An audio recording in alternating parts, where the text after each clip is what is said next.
Hello, everybody. This is Pete Morris once more on the Thursday night. This is October 15th. And tonight's topic is flying for others. We're going to be talking about all kinds of different reasons to get up, to get high. Talking about Angel Flight, talking about Coast Guard Auxiliary, talking about the PAWS program, the fly animals. We were going to spend some time on the wings, but Dave was not able to make it tonight. But that's flying for the purpose of safety and training. We're also going to have a little time with Adam Hite talking about his round the world flight for a reason also, and he will tell you all about that. So we'll go with our usual. Who are you? Where are you? And what you fly? Welcome aboard. Well, I guess I can start. I'm Ray Fay from Madison, Wisconsin.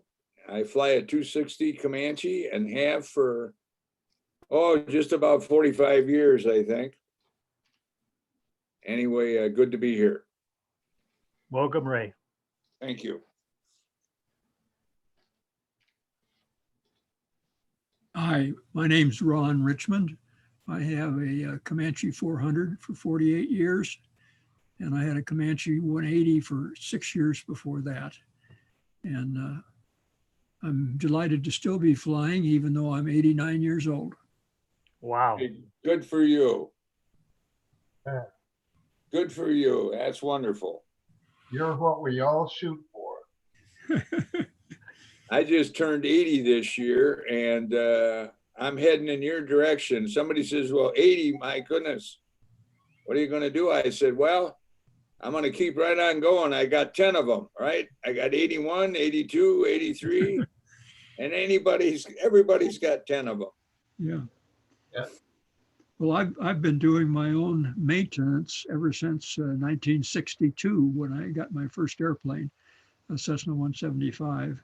And it was necessitated because the mechanic did such a lousy job. I had to top overhaul it the first month I had it. Anyway, I bought the two manuals, one for the airplane, one for the engine. And since 1962, nobody has worked on my airplanes mechanically except me. Good for you. Yeah. I wish you were my neighbor on the airport. Yeah. Well, I'm getting so strung out now at this age. It's harder to crawl around underneath that airplane and undo all the screws. And I may go to another guy to have him do it for me this year. Rich Bergman and 9242 Papa signing on, and I do all my own maintenance too. I was trained on Navy jet fighters from 1959 on, and I don't let anybody touch my Comanche. Yeah. Well, I started when I was 15, riding my bike to the airport and working on Lunscombs in exchange for lessons. Me too. So would you say that getting an A&P, even if you don't plan to do it for a living, even just to do your own restorations and your own work on your plane, would be worth it? Well, I don't have an A&P either, but what I do is anything that requires signing off, I get an IA to come and inspect what I've done and make the proper paperwork in my logbook. As do I.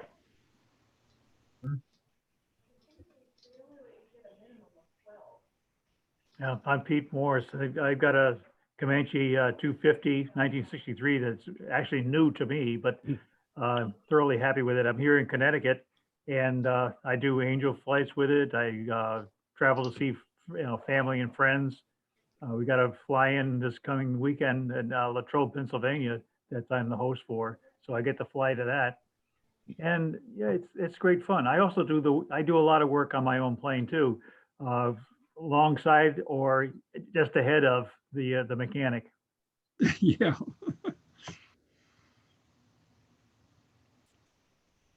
Hello, my name's Eitan Spiegel. I have a 1965 Piper Turbo Twin Comanche. And I've owned the airplane for about 1.5 years now. I'm based in Wichita, and I'm getting a lot of work done to it right now, but it should be a sweet plane in a couple months. With the trio autopilots, Signet yokes, all the good stuff. Welcome, Ethan.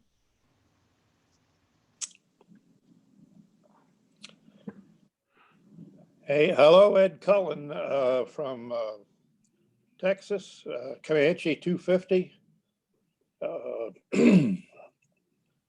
Looking forward to tonight. Want to hear more on the autopilots. Thanks.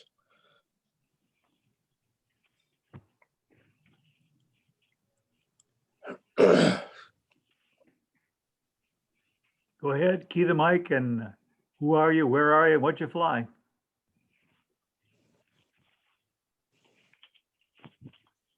My name is Mike Anybody Ellis. there? I'm in Geneseo, Illinois. I own a 1960 Piper Comanche. I fly out of Moline, Illinois. Welcome, Mike. Good to see you. That sounds like Or in CJ. my case, hear you. It is. I'm. Our network died, and so I'm dialed in. Okay, I'm going to change your name so we know who you are. Good deal. We're gonna go reset the router. We had crazy winds today. It looked like it knocked a tree over on the power lines. Oh, wow.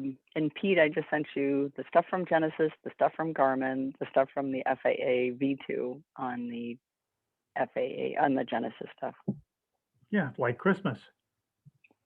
Exactly. Sorry.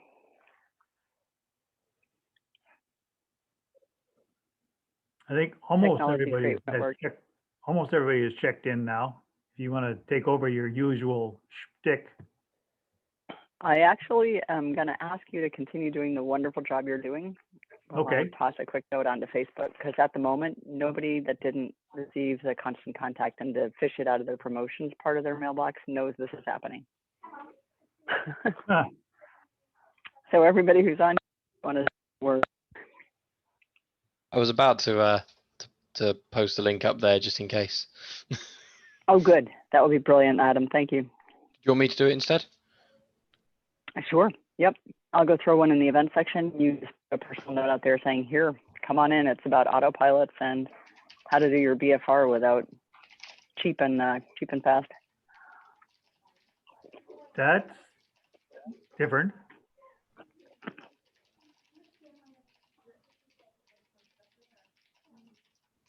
Hi, I'm Martin Horton. I'm from Texas, although I don't sound like it. And I also am a YouTube fan of Mike Ellis. I have a 1965 Comanche 260, and I've actually ordered an Aztec 3100. So I'm hoping to hear good things about it. Wait, Oh, we're all brilliant. fans of Mike Ellis here. I'm Absolutely. Easy now. With Y'all are that- going to make me blush. Yay, Mike. Hey, I'll Mike, tell you I what, actually, I would into installers. Oh, go ahead, Adam. Mike, I actually wanted to have a chat with you about your channel and potentially doing something together. Yeah, dude, I'm a long way from Australia though, so. I'm not Australian. I'm moving to So New you're York. not? Oh, well, I'm not so far from that. That's what, 3 hours, I guess, 4 hours. Throw me a message on here in the chat of your number. We'll have a call probably tomorrow now because I've got to call CJ after this. Yeah. As soon as I can figure out how to do that, dude, I will. I'll send you a private message here. Sorry for the interruption, everybody. No worries. The fascinating conversation I had today was to talk to installers who are doing both Genesis and Garmin, and to hear some, very positive comments on both, and to hear that the installed systems are going to be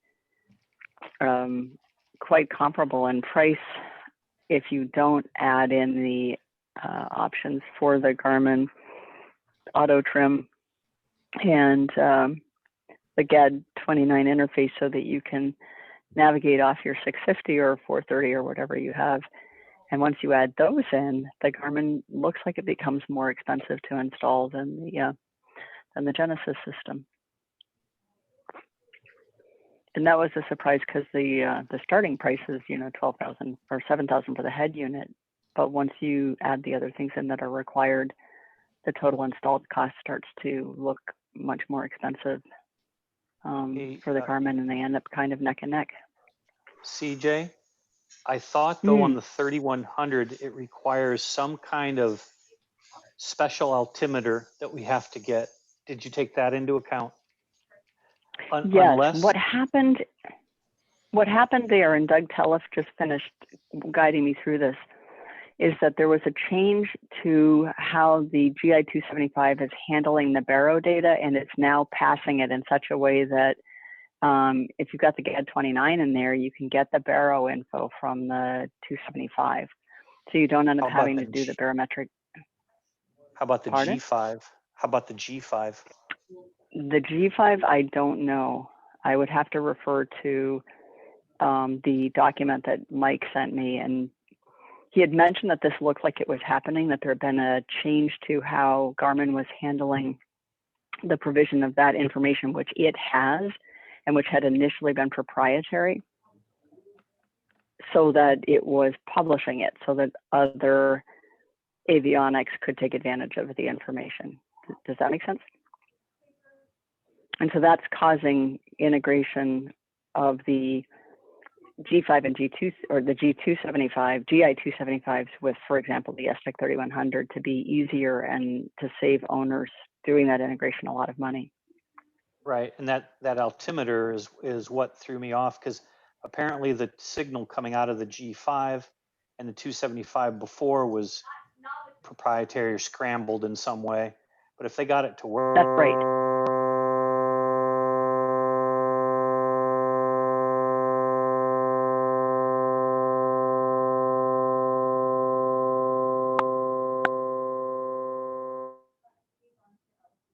Okay, I just muted everybody. If you need to talk, hit your mic.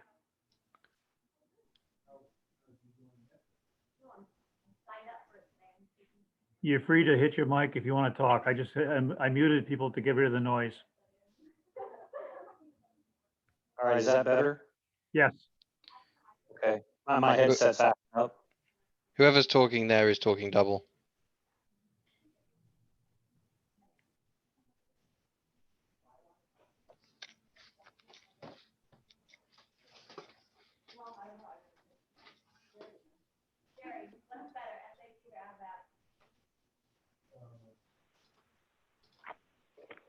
Okay, well, it's CJ again. Mike and I were just discussing the fact that there had been a change to the proprietary encoding that Garmin had been using for barometric information needed for envelope protection and true airspeed, to an unencrypted version that you can get through the GAD 29 computer, which is an add-on, which is also necessary if you're going to have your Garmin G. Oh no, wait, I don't know if it's GAD 29, Mike. No, I'm sorry, that's a mistake. Just that the GI 275 is now publishing barometric information in an unencrypted Correct. Correct. format. And I think the G5s will do it as well. Yeah, the GAD 29 is something. I think, isn't that the one to have the the iPad talk to the 650 or something like that, to the Garmin unit? I think that's right. I know the GAD 29 is required if you get the GSC 500 and you install it, you have to put in a G5 or a GI 275, or you can put in two of them, which is kind of what they recommend. But if you then want to have your, for example, your Garmin GPSs, such as the 430, 530, 650, or 750, steer, if you want to use that steering for your autopilot, then you need to add the GAD 29. That's right. That's right. Considering they're only $699, they're not exactly too expensive to fit in as well. No, not an airplane. Well, money, you right? have to install it. Yeah, exactly.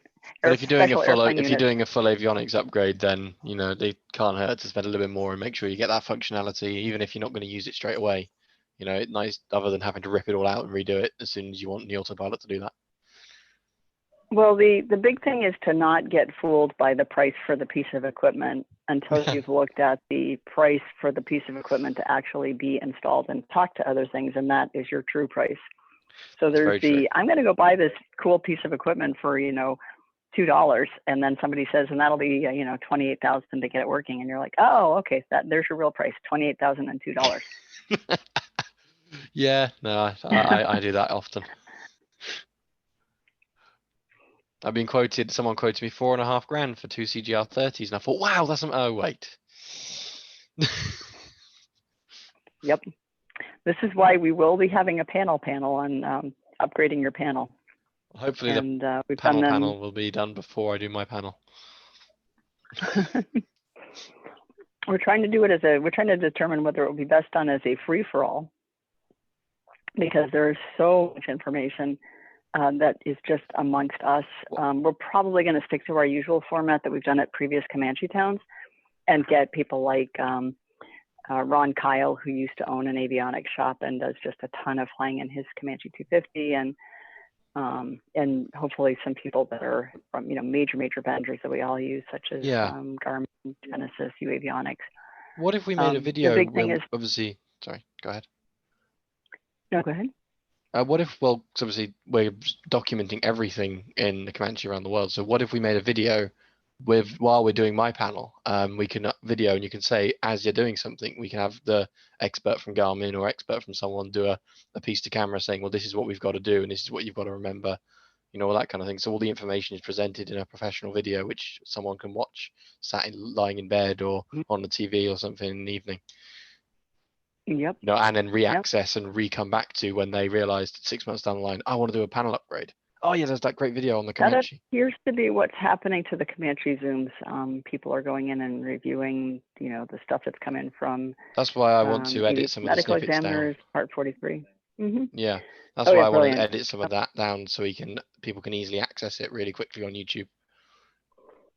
Oh, contact Les Thomas and then Steve Davis, who's a professional who started to help, because at this point, getting this content edited down is a priority, because it's turning out to be helpful to so many people. Anyways, I apologize. This is usually the time when we're all saying who we are, where we are, and what we fly. So sorry to take over the conversation. I apologize. If you join, please introduce yourself.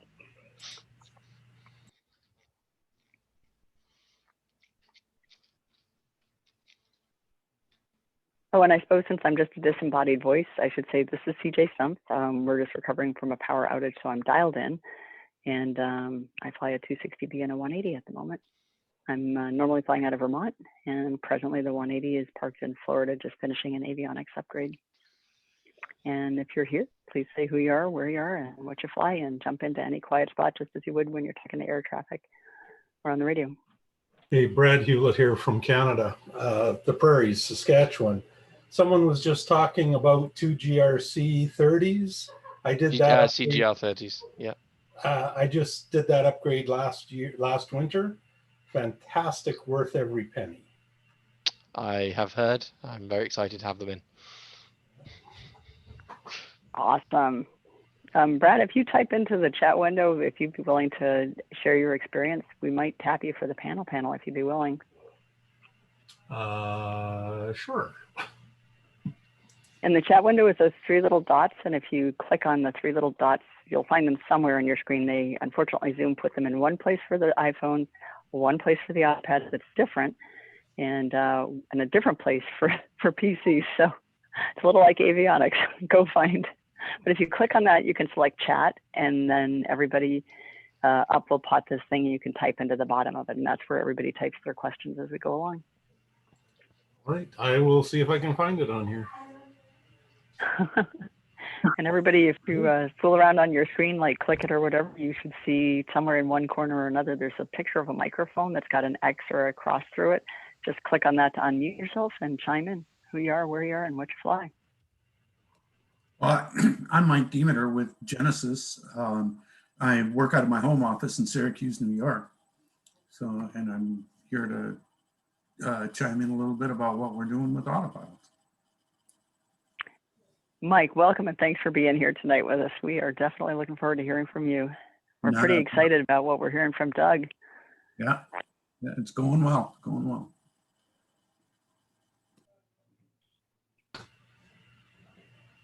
I'll go in. Rich Bergman, 260B, 9242 Papa, out of El Cajon, California at Gillespie Field.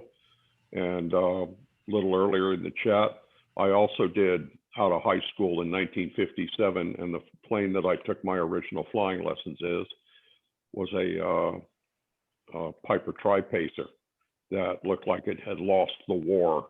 And the guy told me if I wanted to fly it, then I'd have to patch it up, since I did large radio control model airplanes, and I did.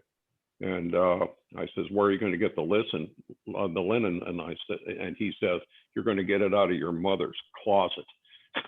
And that's when I learned about butyrate and hanging rag and a bunch of other stuff. And I've been at it ever since. I had 33 and a half years with the federal government, Department of Defense, Navy, mostly in aircraft, all the way from an F-4D Skyray in 1959 and a Regulus II missile, all the way up to just into the F-14 program. And then I went into the computer business and finished out there in Washington, D.C. But I do all my own work, and I just don't trust general aviation mechanics, because they don't understand Mach 1. And there you go. And I'm about to be 78 years old, and I'm still going. Also a long time type 1 diabetic. And that would be an interesting story about how we got it approved. It took us 8 years, but I won't go into it now. Unmute. If you could put your name and that part about type 1 and about doing all your own stuff into the chat window, we have quite a few people who are struggling with getting the sodas when they've got one of the diabetic types. So we have an AME, very experienced AME, coming back to talk at some point. He was actually our first Comanche Zoom. And if you would be willing to join that, I know there's a number of people who would be really grateful to hear your story. Yeah, I've helped almost 200 pilots through getting their medical, and I've done it for free. That's my payback, where some people charge $5,000. That's another interesting story. And I walk them through how to get through FAA and what they need to do. And I have in-depth AI experience, and I wear a Medtronic 670G, which has all kinds of software bugs, and Medtronic knows I know it, but I know all the workarounds. And boy, I'll tell you what, I would love to give a presentation and help anybody that wants to get through it. It's an interesting ride. And I was the second diabetic licensed in 1993. So there you go. And I'll put it in the chat. Awesome. We will follow up on that. And the only other thing that you have just hit a nerve on is we have a large number of pilots approaching the age of 80, still healthy, still flying, and starting to get really creamed by insurance. So we will be reaching out to find out how many people are in that boat and putting together a special session on insurance for Comanches, and particularly insurance for older pilots. We may need to resort to getting a cohort together so we can keep our hulls covered. Well, the insurance thing, I'm only 52 and mine's doubled in the last 3 years. Yikes. And I apologize because I'm dialed in, so I can't see you. Who just spoke? Oh, sorry, it's Mike Ellis. Oh, Mike. Okay, great. Yeah. That's helpful to know. We've got people all over the map. Some people are saying mine went up, 20% this year, or 5%. Others, quite a few others are seeing, especially people who just recently had a renewal, are seeing huge premium jumps. CJ, this is Robert. My initial quote from Travers went up 49%. So I got the number from a guy 2 hangars down, and I got those results back, and that was a 300% increase. So I have 2 more calls to make, and it'll go where it goes. Mm-hmm. It's getting to the point where we're just not going to have any hull coverage. I mean, that's where it's going to get to if they keep it up. Well, here's the bright spot. 2 years ago, a very wise man who happened to be an FAA legal advocate, an FAA legal advocate and a Comanche driver from the 1970s, second generation, said to me, CJ, you're doing group buys, go do one for insurance. And I said, I was kind of taken aback because we were doing shoulder harnesses and like electronic ignition at that time. But after a couple of wise people said, please continue to look into this, it looks as if, due to circumstances completely beyond our control, the insurance industry has done some very strange things, and many, many people are getting hammered, and older people in particular are getting hammered. But there is a pre-existing model that we may be able to follow to do two things that'll help all of us.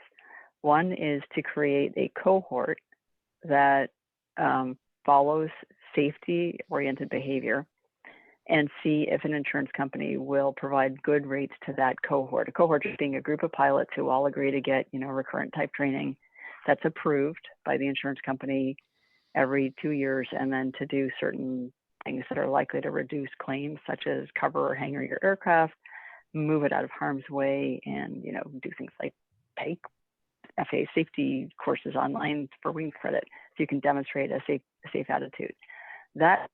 Those programs, of which I have located 4 in history, have typically resulted in much lower claims. The recurrent type training and the awareness actually helps us fly safer, because so few accidents are due to our airplanes and so many are due to us. Just calling it like it is.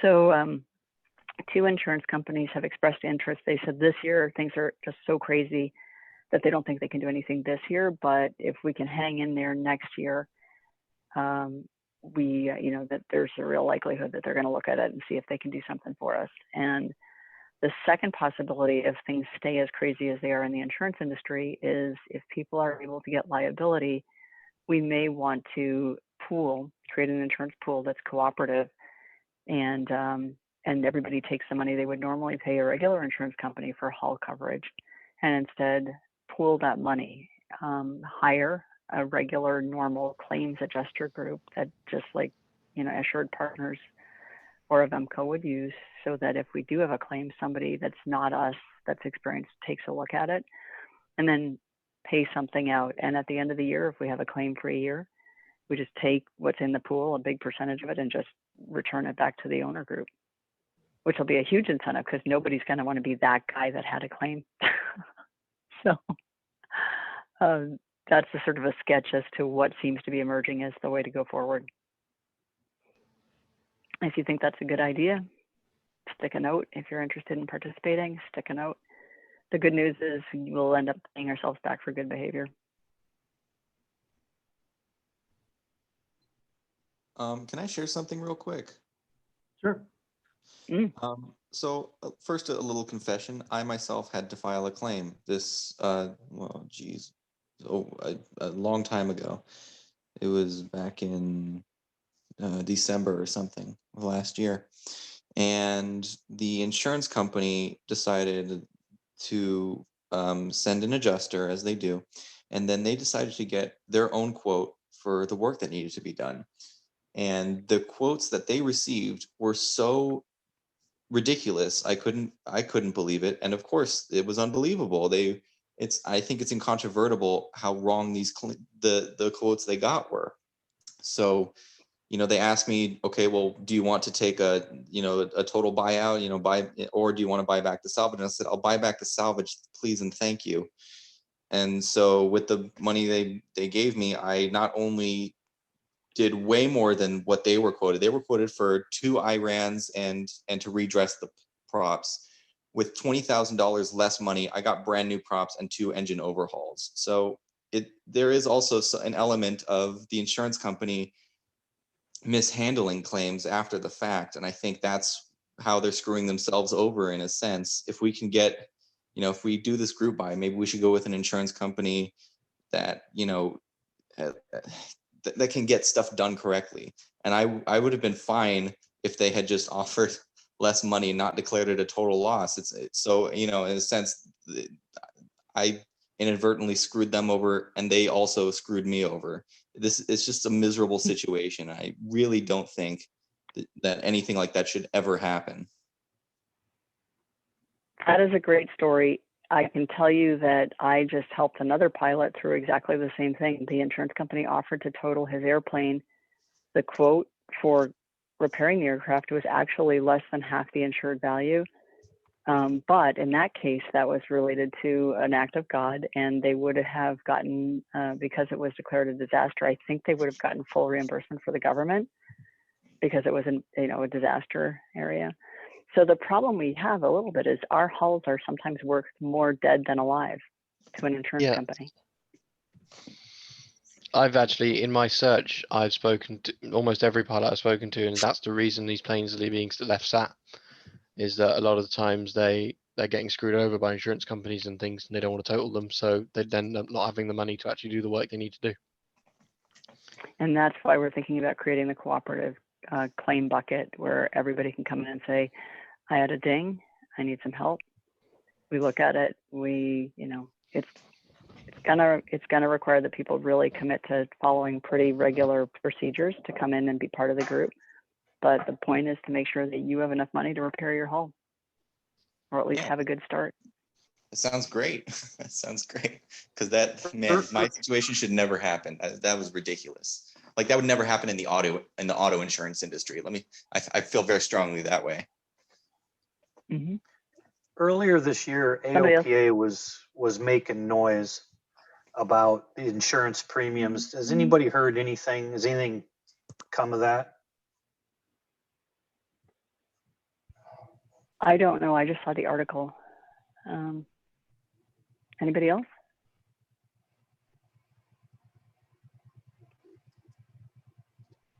Quickie question or statement. A lot of people are talking about shopping insurance companies. My airplane is insured through the EAA, and they have an agency that they use. And the guy from that agency told me that once one, like I'll say, organization goes out there and asks for a price to insure an airplane, all the others back off and say, well, that person, that company has bid on it, and they won't. Is this true? I know they can only quote, each underwriter can only quote you once. So if you go to another agent, they cannot re-quote underwriters that a different agent has already requested a quote from. Which seems like it should be illegal if you ask me, but hey.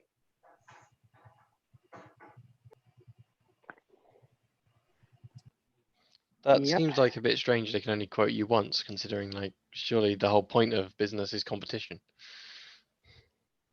Yeah.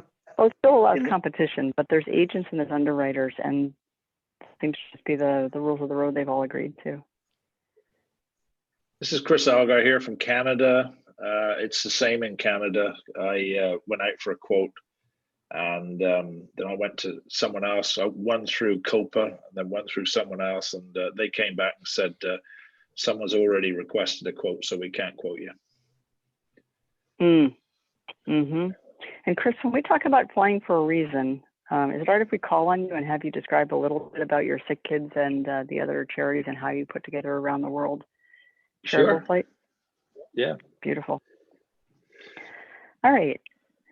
Pete, do you want to introduce the topic? We're going to do a quick Autopilots for Comanche's project update, and then jump forward into a brief, just here, hey guys, some new stuff that the FAA Wings Program turns out to be good for that is very useful to know about, and then we'll get into charitable flying for a reason. 3 update topics. These are not deep dives. These are, hey, this is out here, and we'll be deep diving into them later.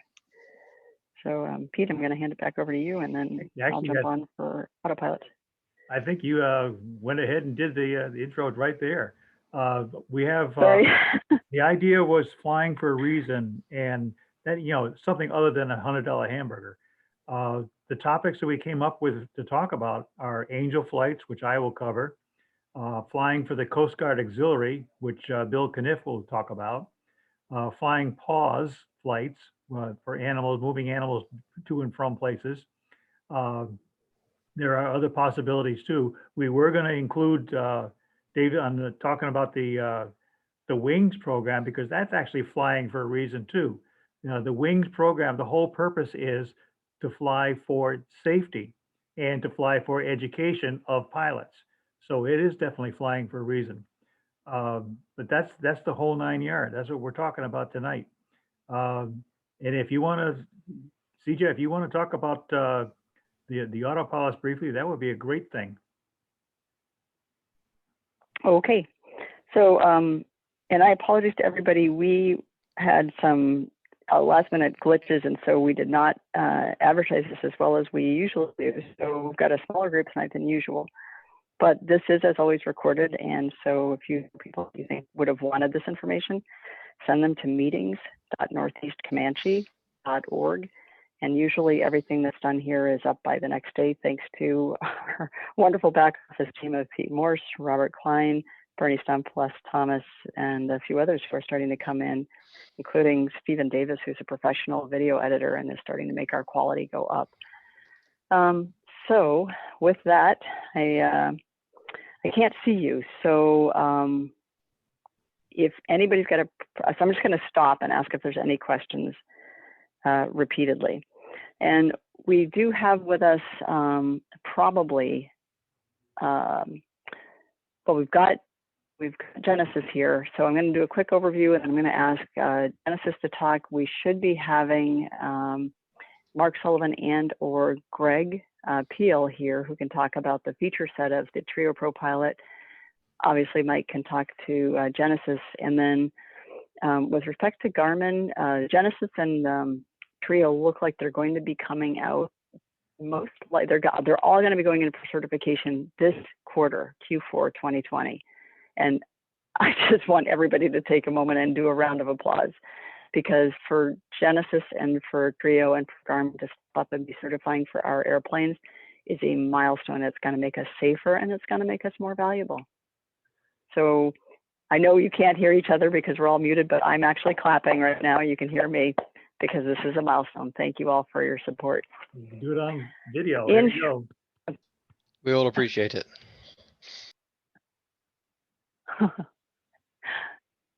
Thanks, everyone. So this is a status update for the Genesis Aztec 3100, the Garmin GFC 500, the Trio Pro Pilot, and this is going to cover, in very brief, progress, expected prices, a bit about expected install times, a bit about expected schedule, a very little bit about the options for these different units. That is a huge subject that will require a much deeper dive because that gets into integration also.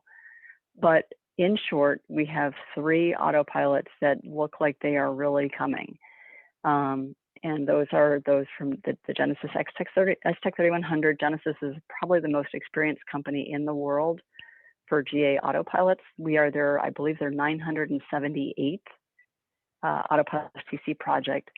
And then Trio Pro Pilot actually is surprisingly, for something that came over from the experimental world, the most time tested of these autopilots, because the Pro Pilot's been out for a couple of years, but the Comanche will be a new addition. And then the 3100 has been out also, and then the GFC 500 has been out, but they are all relatively mature units. We're just going to be new to their AML.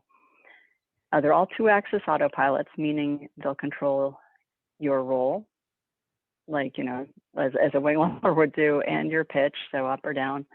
And for our airplanes, which fly beautifully without yaw damping, that is more than enough. All will fly GPS LPV approaches as well as on route. The Genesis and Garmin include some additional features that Trio Pilot does not include, and but all of them are very capable of taking away most of the workload for us when we're en route and letting us get to the busy parts of our flight much fresher. Genesis and Garmin include optional auto trim, and the certified version of the Trio has up-down trim indicators. And so I'm just going to stop for a moment and ask if anybody wants to make any corrections, because I am not an autopilot expert. I'm just gathering information before I get into the detail, starting with the Genesis Aztec 3100, and then ask Mike to comment. I have a question. Hi. In listening to the Garmin announcement last week, I believe it was. Who can keep track of time anymore?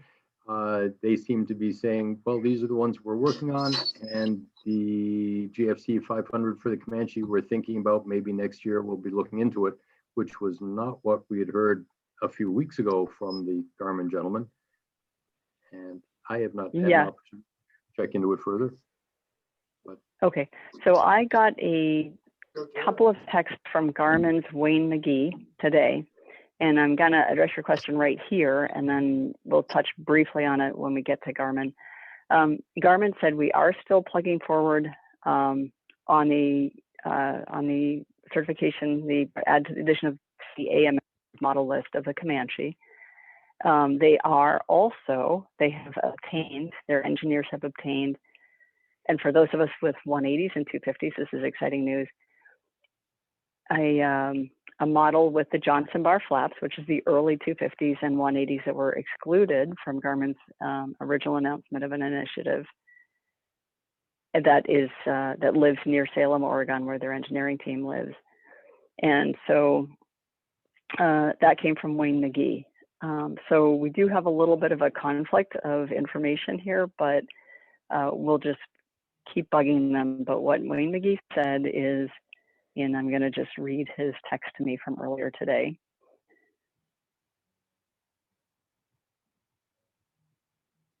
Judging from the amount of emails and phone calls I have received from Comanche owners on our Autopilot, I can believe it, because I said, did you see the survey where there was 60 people saying we want the GFC 500?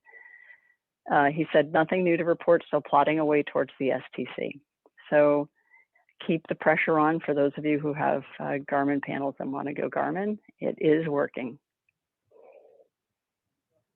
And Pete is posting, and we'll be mentioning how to find some new information that Garmin sent over on answers to common questions from Comanches, and on the G5 and GI 275, and the G5 and GI 275 is going to be useful information to anybody installing any Autopilot. So Garmin, for what it's worth, is being responsive to us. They're spending time to put these documents together that are Comanche specific. So don't give up hope. All right. Any other questions before I dive into the overview of the project status update? All right. So Genesis Aztec 3100.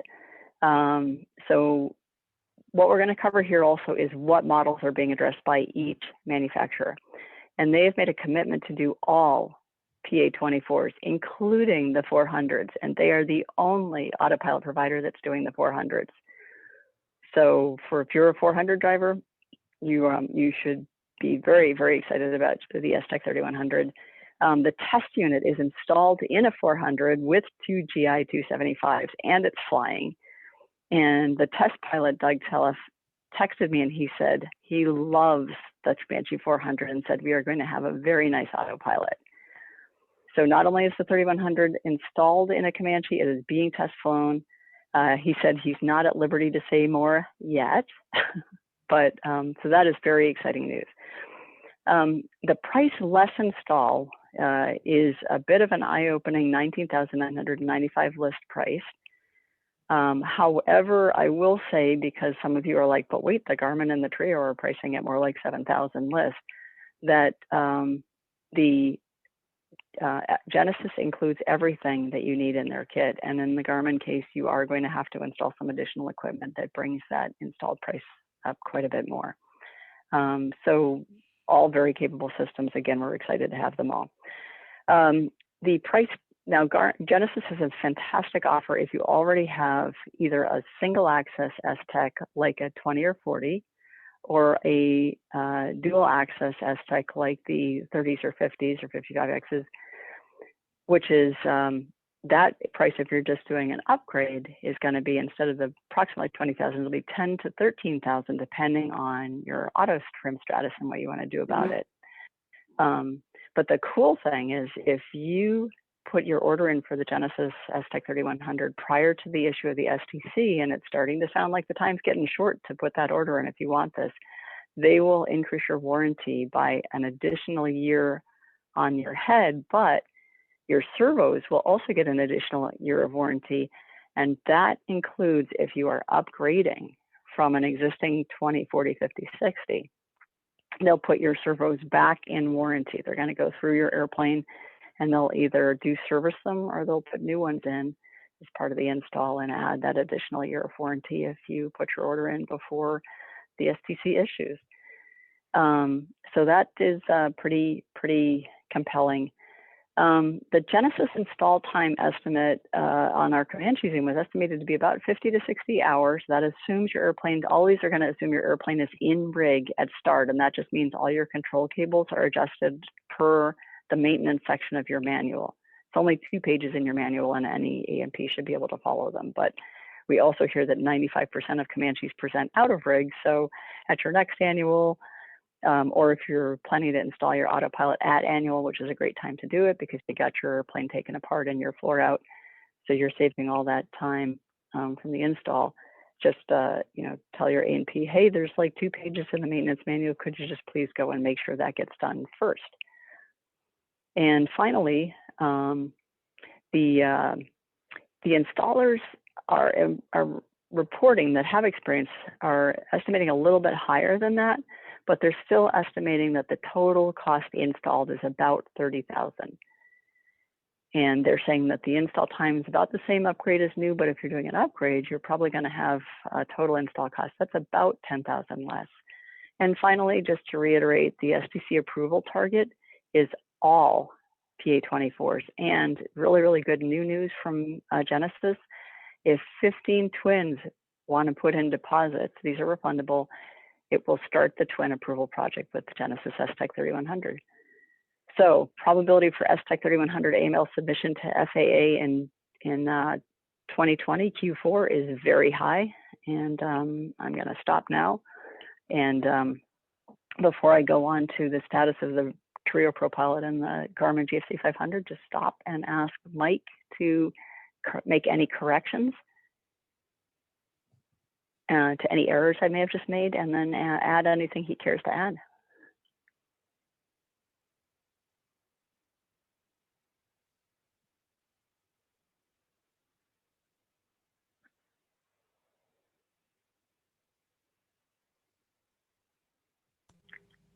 Mike, I think you're on mute.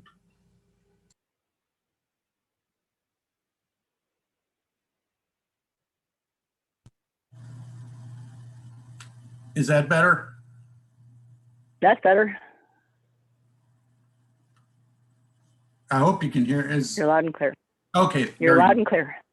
Silly computer, you got to hit mute and then the mic and then unmute again. So anyway, what I was saying, CJ, is what you said is all pretty accurate. We are well into the certification project. As you learned from Doug, we are into what we call the company flight test, is where we're actually adjusting the gains, if you will, in the Autopilot to fly the Comanche in all regimens of flight, high, low, fast, slow, different CGs, flaps, no flaps, et cetera, et cetera. I would say our certification is really in a matter of weeks. You'll see it very much sooner rather than later. And hopefully, if things continue the way they do, we could be even shipping before the end of the year. There's one other thing I was going to mention.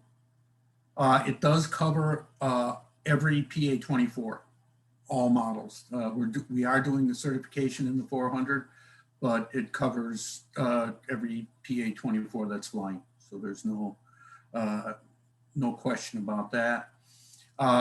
What you said about upgrades is true. It's considerably less because basically the equipment, some of the equipment is installed, servos are installed. So that can save you a big chunk of change. The other thing to remember is the 3100 can basically interface to almost anything you have in your panel. We are doing the certification with Garmin 275 setup with the owner has 2 of them installed, and it's flying great. We've interfaced to G5s, both for heading information and air data. So that's a real, I don't want to say easy. This is aviation. I'll say straightforward interface is probably a little better way to put it. And things are going well. I talked to Doug today, and he said the airplane's flying great, and it's going to be a great fit. I don't know. I'll just say, are there any specific questions I can answer?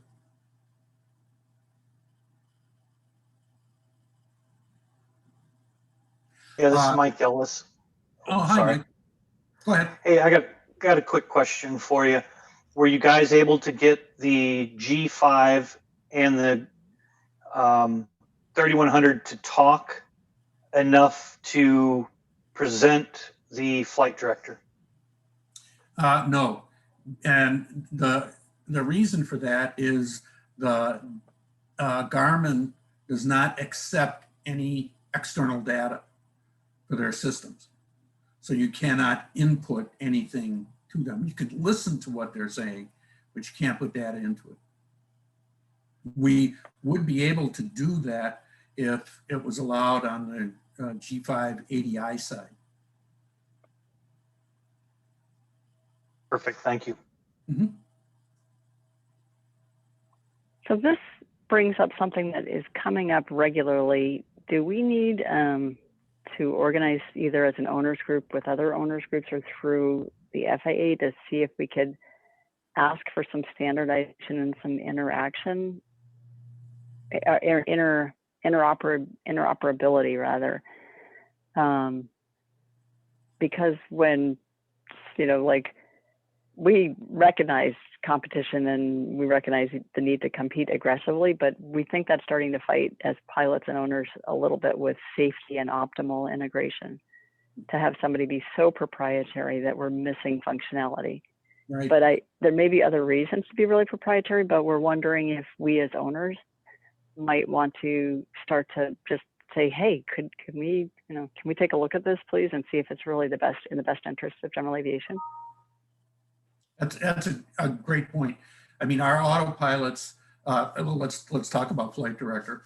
We interface with a lot of equipment with our flight director, both analog and digital. We drive the flight directors on a G500, for example. We on Aspen units, we can work with their flight director. There's King ADIs and other analog systems that we work with as well. It's just a peculiarity of the G5. And I'm not the technical guy to answer how easy or difficult that would be. So. Okay. Well, it sounds like the question to Garmin would just be, would they consider opening up that interface for specific, I mean, I can certainly, as a software developer myself, understand some good reasons to keep it closed, but I don't know what theirs are. I'm wondering if maybe we can just ask, hey, can you open it up so that we can provide information to your flight director? Mike Ellis, would that kind of get to your point? I'm sure they'd listen to you more than us. I'm sure they would listen to us more than you too. Okay. I agree wholeheartedly. A flight director is not a deal killer by any stretch of the imagination, but and I could see their point, because you'll get some smarty pants young kid that'll figure out how to play his video games while he's flying on the screen, So to me, I don't know if it's worth, chasing it or not. That's just my 2 cents, though. Okay. In the software world, would do standards bodies and try to initiate standards for stuff like this that would include secure, encrypted communication. But And I'm guessing that this has probably been considered and rejected by better, more educated minds than ours, but we can ask. So Mike, Ellis, you're now tasked with bugging us. Is that fair to say, let's just politely inquire, because we got everybody talking to us anyways, right? All, the key vendors for our tape. Well, to be honest with you, bugging me? Garmin kind of ticked me off when they took the 250 off to begin with.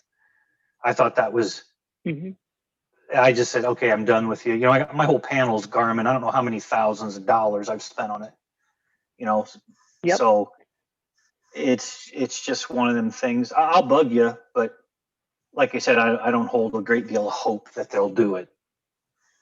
I'm going to tell you something. You guys ready to be surprised pleasantly? And I'm going to jump the gun here a little bit. I'm going to jump forward to just pre-announce something. So Garmin is looking at the 250s, the whole series of 250s, as well as the 180s now, to see whether maybe they're going to reconsider and try to do the GFC 500 for the whole type. And that came out of the Comanche Zoom, where we all were like, hey, wait, what about the rest of us? And then when they had that stuff, when Hunter Newsare, the air traffic controller, remember the guys from Texas that came on and talked to us about, their top 10 list of things that we do that make them crazy or not so much.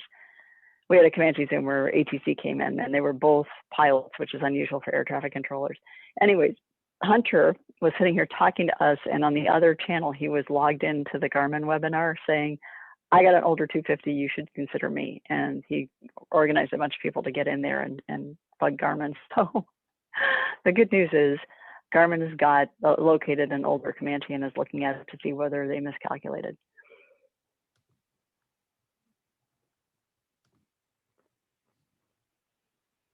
We should, and so that's it. So everybody should applaud themselves for that too, because that's something that we did as a group. We said, no, really, we're a market. So please consider us. And they said, okay. And they've taken it seriously enough to reach out to me. I have this in writing several times. Can you help us locate a 250 near Salem, Oregon, or even a 180, something with Johnson bar flaps that we can look at, that our team can look at. They find one?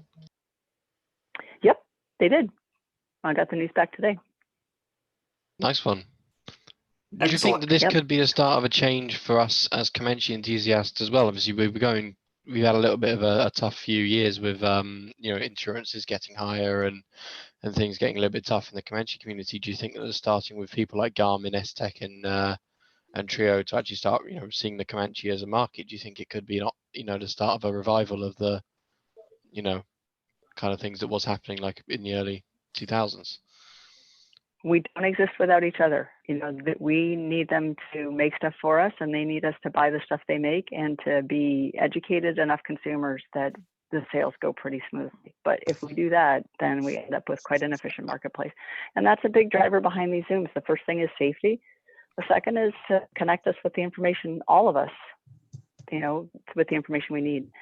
If we become a big market with avionics and we become a big market with other things, then insurance companies are going to start seeing Comanches as big as people and stop, maybe help us get those premiums down. And the problems we're experiencing as people who are enjoying 60-year-old airplanes, do you think those problems we start to see a resurgence where those problems start coming to an end a bit?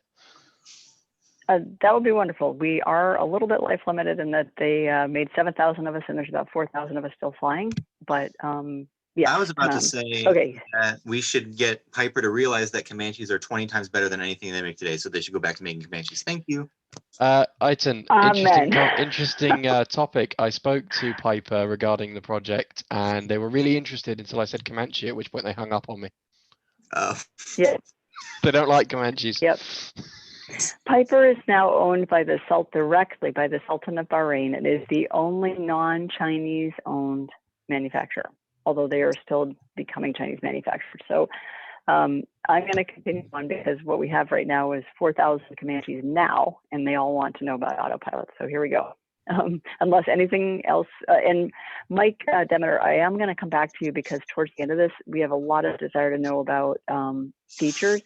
And then I don't want to keep going too long because I really, really want to hear from the people who are talking about flying for a reason. So I'm going to whip through, stop again. Is that all right? And just sorry about the network problems here. So Trio ProPilot, I'm going through these in the order in which we expect to see them. And Mike Demeter, the fact that you guys might be shipping this year and you stayed on your schedule is really, really exciting. So congratulations and thank you from all of us to you, to your team.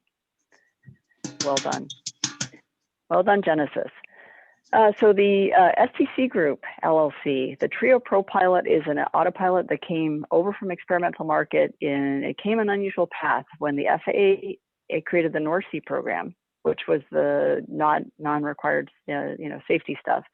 They specifically mentioned autopilots. Then they kind of changed their mind a little bit and said, well, autopilots are going to be under their own special program to try to get the experimental technology over to the certificated market. So they follow a slightly different certification path than, for example, Genesis and Garmin do. But nonetheless, they go through and they do the same things. They get flight tested and the FAA looks at engineering data and decides the or nay. So STC Group, this is the biggest change since the original Comanche Zoom Autopilot series. They pulled their schedule in enormously. This is thanks to a group of Comanche owners who brought really important talents and skills together. Those include Greg Peel, who is a mechanical engineer and a machine shop person who makes things, who did the Cherokee for the Trio ProPilot, and now has Comanche. Hans Newbert, an FAADER with a twin Comanche that is very happily flying with an Aztec 50X, but who recognizes that for some Comanches, the other options were important and supported with his knowledge. Zach Grant, who just pretty much knows every model cold. Some of you know Matt Smith, who's been doing the Comanche Docs Online project, who sent drawings over, and Mark Sullivan, and then the rest of the folks at the STC Group LLC, who agreed to work with the group of Comanche owners to get this done. So this was kind of interesting because it's the first time I've ever heard of anybody bringing a schedule in this far, this fast. What they're doing is they've made a commitment to do both the twins and the singles. The test install in the PA-24 is underway, and the test install in the PA-30 is scheduled for the end of this month. Their price is off the shelf is the same as Garmin's, other than that you don't need to install G5s or GI-275s. And with the Group I Special underway, so if you haven't found out about it, there's a Group I Special underway. If you sign up for the Trio ProPilot, the price for the group comes down. So prices right now are at about $62.50, I think. And if a couple more people sign up, it'll drop down to $57.95, and there it'll stay. And that includes your head unit, your servos, your harnesses, and etc. The install time estimate is remarkably low, but I have checked with installers, and they said this is actually believable in the install plan. And it has to do with the fact that the Trio is very much a self-contained unit. It's probably around the order of 35 hours. That assumes you are starting with an in-reg airplane. And then the STC approval target is all PA-3039s and the PA-24s, except the 400. If you have a 400, your only option is Genesis with the very capable Aztec 3100. So the probability for Trio ProPilot submission to the FAA in Q4 of this year is very high for the PA-24s and moderately high for the PA-30s. They're trying to keep those projects together, but so that is all I have to say for the Trio ProPilot. Any questions there? And Greg Peel or Mark Sullivan, are you on? CJ, I'm here. This is Greg. Okay, great. Yep, any comments? I had a question. Here, Mark Sullivan, I'm here as well. Okay, super. I had a question about the Trio ProPilot installation. I don't know if this is exactly the right forum, but it's a quick question. So my understanding is that I believe this was said last week. and I just want to reiterate it. So for the actual installation of the Autopilot itself, without any interface, that can all be done by the owner under supervision of a licensed mechanic, right? An IA. Requires an IA's That is endorsement, yes. Okay, and for any interfacing, that can be done at a later date on a different step, right? Depends how you're defining interfacing is, you know, an IA, it's to hook it up to your WASP GPS, you know, your IA can do that. It's very simple. Oh, even the IA can hook it up actually, to a 430? Oh, yeah, absolutely. Oh, okay. And let me add something here. You don't have to have a certified GPS to install this. For 3 years, I flew my Warrior with my Adventure Pilot iFly 740 commanding the Autopilot, and it did a absolutely perfect job all across the country many times. And that didn't have approach mode because it didn't have the Airing 429 output, but it held the course and altitude perfectly. If you have an Autopilot that does have vertical data, such as a certified GPS, it's just one additional wire. For horizontal navigation, you've got RS-232 serial data, and for vertical guidance, you've got for vertical steering, you've got the Airing 429 vertical data input. It's that simple. It really is easy. It'll basically fly with any handheld made after with software dating after the late 1990s. So like a KLN 89, that vintage, pre-1995, those are too slow to keep up with the processor. In the experimental world, I would say there's probably 1,000 of them that are flying off handhelds. So that's a very common use of it. But as Greg says, there's no vertical guidance. Now we are submitting the paperwork. Yes. Mark, that is not that's a function of your GPS, not of the Trio. Yes, the correct. vertical guidance. Yeah, okay. Just to make sure that so nobody's misunderstanding that the Trio doesn't have vertical guidance. It's directed by the GPS that you're using. Another common misconception is we have already done the test flights to interfacing it, you know, where you could use the heading button on an Aspen or a G5. We have submitted it to the FAA. It's plain vanilla. There's nothing exotic about it. It works fine. Until it's approved, it's totally standalone unit. So the inconvenience now is that, you know, as it sits today, you put in a course, you set it on the Autopilot. When it's approved, it's a very simple hookup to a G5 or an Aspen, and then you could use the heading bug on the G5 or the Aspen. But as far as it being usable now, yes, it's usable with those pieces of equipment. It's not like I've had people say, well, you can't use it with an EFIS. Of course you can. It's complete standalone.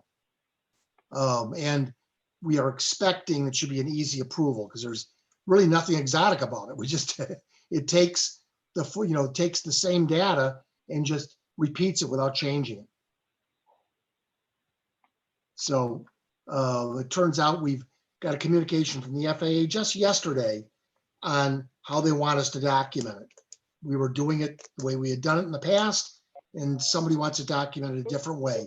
We don't think it's a heavy lift. And other than that, as far as the features of the unit, we have them pretty well featured on our webpage, which is thestcgroupllc.com.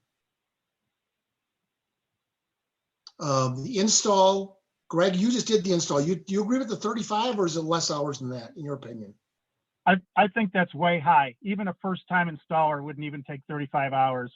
Realistically, the longest part of this install is going to be removing the interior. In a Comanche, you've got the double floor, and you need to run the wiring harness underneath the right side with the existing harnesses, the existing wires. And, you know, I did that 2 weeks ago in the dark in an hour and 20 minutes by myself, but the interior was already out. So when you add in removal and installation of the interior, that's going to take much longer than actually running the harness. The servos, you have to remove the back seat. So again, the interior comes out, and the pitch servo mounts halfway back or a third of the way back from, or partially back, 2 feet back from the aft baggage compartment bulkhead. So you have to remove the bulkhead to access it. But realistically, to install those two servo brackets might take an hour, hour and a half at the most. And then the servos just connect directly to those brackets. Then you've got a bridle that will probably take a little bit longer than that to to tension onto the existing control cables. But it is a really, really simple installation. The control head and the panel depends on if you use a panel mount or a round mount. If it's a round mount, you find a hole and put it in there and plug it in. If it's a square mount or rectangular mount in the panel, you might have to spend some time mounting that, as we did in the 180. And I think the avionics shop may have taken a half a day to do that. But it's a very, very simple 2-inch high panel mount head unit. Realistically, you know, once you've done one, it's going to take 20 hours to install this thing, realistically. As a verifier of that, the Comanche system we're doing, because we have a new capstan servo, is going to be cable attached both for roll and pitch. All of our prior installations, save the Grumman, all of our prior ones, we had to connect in the wing to the aileron belt crank. And that took extra time to put in. That was, in the typical Cessna, was like 30 to 35 hours. In the Grummans, which are strictly cable connect, those can be done all day, every day, 25 hours. So we're pretty confident that that number is a very good estimator in an all cable connect system, such as the Comanche. One of the questions I've got had a number of people question me on warranty.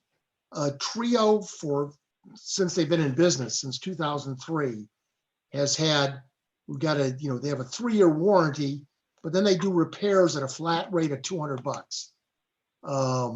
So that's really not a big issue. Other item, the special buy is indeed a special buy. You know, once we submit, we're going to determine our final retail price. It won't be, if let's say we get up to that, the large number sold, we still want to make sure that there's some benefit that people hadn't signed up early. So we're anticipating that will probably be whatever the cost of the production cost of the capstan is, that for people that don't get in the pre-buy, it probably will be $200-300 higher than the final price. But the pre-buy price, a lot of people are signing up, so we're going to get down to that bottom tier, I think, pretty quickly. That's about all I can think of to add to what we've already said on this. I'd Any like questions to add on something. features? Yeah, I'd like to add something in addition to what Mark has said. A lot of feedback, people saying, well, it's not a full-featured autopilot, but I beg to differ. I've flown with it for 3 years now. I know its capabilities intimately. Mark's flown with it for at least that long, and it's got all the features of any of the other autopilots, with the exception of the approach and the Trio. Now I'm speaking for Trio, even though I'm not a Trio employee. I don't represent them whatsoever. I don't even represent STC Group. I'm doing the mechanical design. But having flown behind it for so long, on an approach, if you are still hand flying at the 500-foot mark, through clouds, I think you probably ought to hand fly it and not have an autopilot take you down to the runway anyway. So, difference between 200 feet and 500 feet, I wouldn't fly it to 200 feet. I don't know about anybody else. I will tell you, in the test flights, which I've done, yeah, it'll take you right to the numbers, but the FAA wants it disengaged at 500 feet. Exactly. Right. We'll take you. Yes. The other, that's an LPV approach. The one differentiator, it is a GPS only unit, so it doesn't do analog. It won't do an ILS. It originally was designed to do the ILS, and Trio removed that feature when the FAA said they were going to be phasing them out. And then, of course, they never phased them out. It's relatively easy to add it back in. We don't have a current plan to do it, though, because the demand that we're seeing, with the exception of flight schools, most people want to just do the GPS. They'd rather save the money and not have that extra, more expensive feature added back. Yeah. The other thing is, other people say, what, you don't have auto trim. What we do have in it is it has an indicator when you need to trim up or trim down. The Autopilot, the unit has enough authority that we do a test on it as part of our test flight card. We level off the airplane, and then we gradually add up trim until the Autopilot starts blinking trim down. And then we turn off the Autopilot. And we typically will see a zoom of 800, 900 feet. So it's not like you have to trim when it's off 10, 15 feet. It'll hold on altitude, with a pretty wide margin. But ultimately, when you get to the outer envelope, then it'll ask you to trim. So it is not fully automatic trim, but it's not tremendously onerous either. It just, if you're used to hand flying and, just trimming within the ballpark, it's good to go with the Trio. Yeah. And two other features I want to bring up. One is unique to the Trio that I believe it was designed for VFR pilots as a safety feature. If you get into IMC, you push either the horizontal nav or vertical nav button, and it'll turn you 180 degrees and hold your altitude and get you out of the clouds. I think it's probably saved many lives over the years. That's what Trio, claims. And one other real feature that hasn't been brought up is that all of the Trio Pro pilots have a fuel management system built in. Probably many people don't know about this unless I don't know if the STC group has got it on their website, or unless they have the Trio brochure. But the fuel management system is a full fuel computer, gives you gallons per hour, fuel remaining, time remaining, how much fuel has been used, the range that you're going to get, and then gives you actually an alarm, give you a low fuel alarm.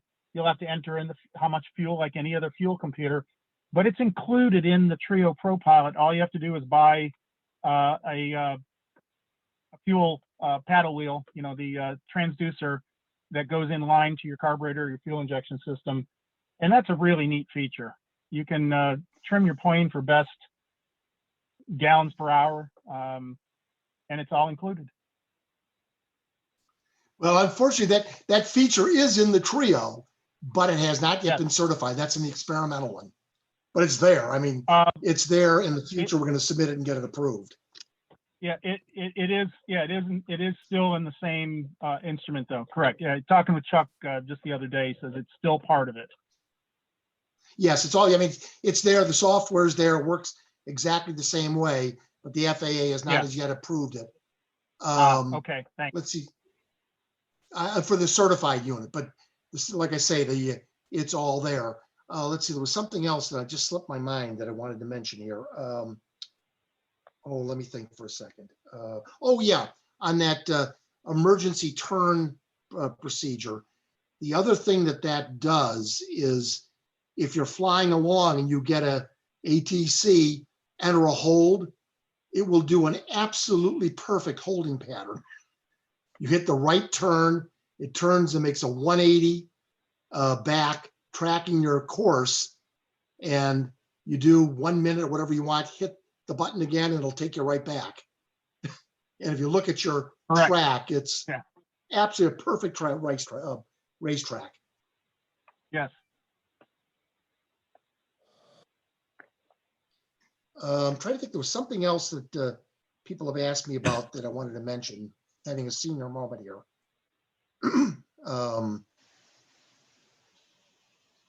Mention the warranty.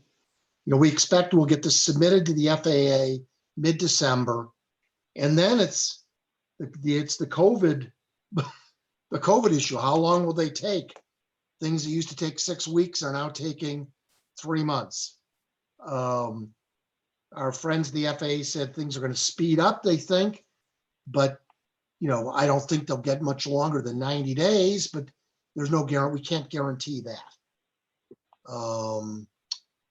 And I think that's all I can think of that I need to add.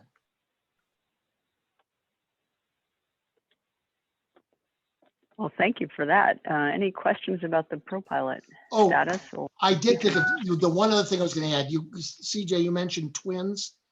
Yes.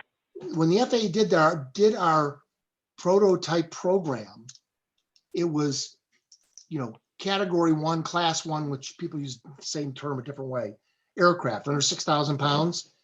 They've never differentiated between single and multi. I can find nothing in the regulations that would make a 3,700 pound twin, you know, any different than a 3,700 pound single.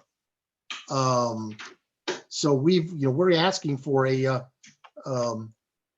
know, a project number from the FAA on the twin Comanche. Nobody's done the non-TSO'd autopilots yet with a multi-engine.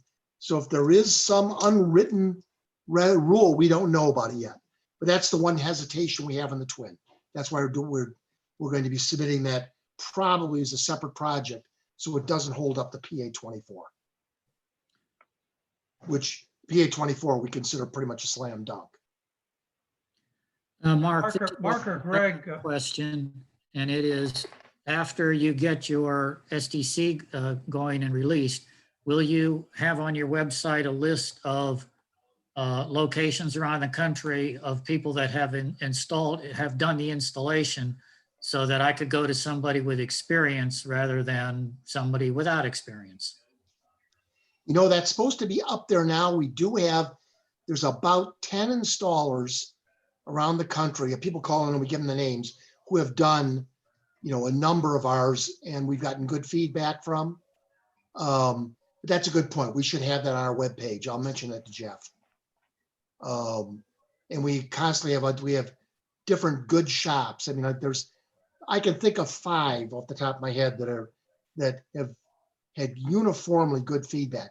It's such an easy install, though. It's you know, it's pretty hard to mess it up.